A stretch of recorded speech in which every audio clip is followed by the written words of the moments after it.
Peace, everybody. What's up? Your girl is a little bit under the weather, as you can probably tell.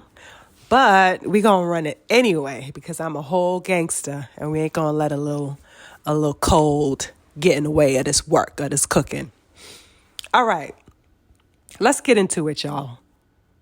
Actually, let's get into some fun facts, right?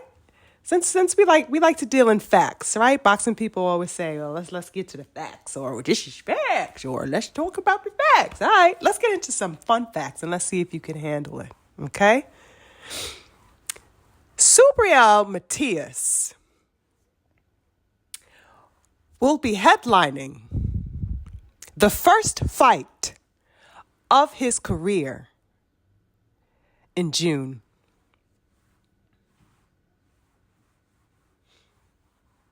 I'll say that again. The first fight that this man will ever be headlining in the entirety of his professional career will happen in 2 months. I think that suffices to say, right, that he has not sold any pay-per-views whatsoever. Hasn't sold a damn thing. With that at the forefront and clearly established, can somebody tell me why Matias recently came out stating that in order for him to fight or even be interested in fighting Devin Haney, he'll, meaning Devin, will need to reach higher pay-per-view buys? Can somebody tell me why this man would posit such a thing? Is this man for real? We've got to talk about this. We got to unpack this, okay? Now, Devin Haney, this is the man who did $150K for his last pay-per-view bout in a sold-out arena in the Bay Area, is being told to get his numbers up by someone who has sold zero, zilch, nada, zip, not a motherfucking penny. And on top of that, who has never headlined his own fight. So we're just gonna let that ride? That's just this. We just gonna act like that didn't happen and just let that skate on off into the sunset. So here we are, once again seeing this man Matias blatantly ducking Devin and using the most outrageous, nefarious excuse one could make. Probably even worse than this unabashed cowardice that we're seeing with him and his statements are the fanboys that will galvanize around this folly, around this nonsense. Absolutely absurd.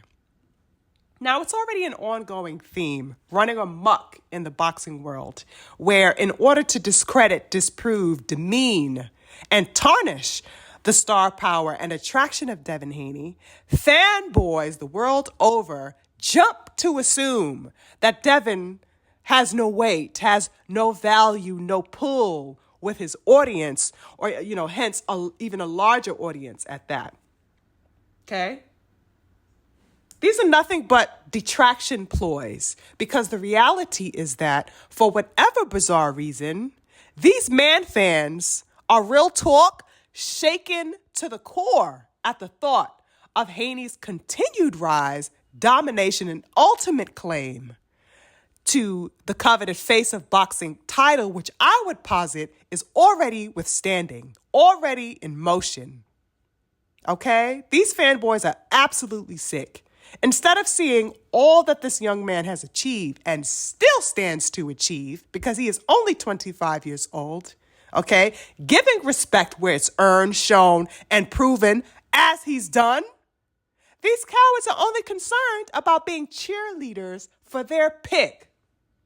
This is why I say time and time again That this mentality as it stands among these fanboys is what is watering down the sport as a whole.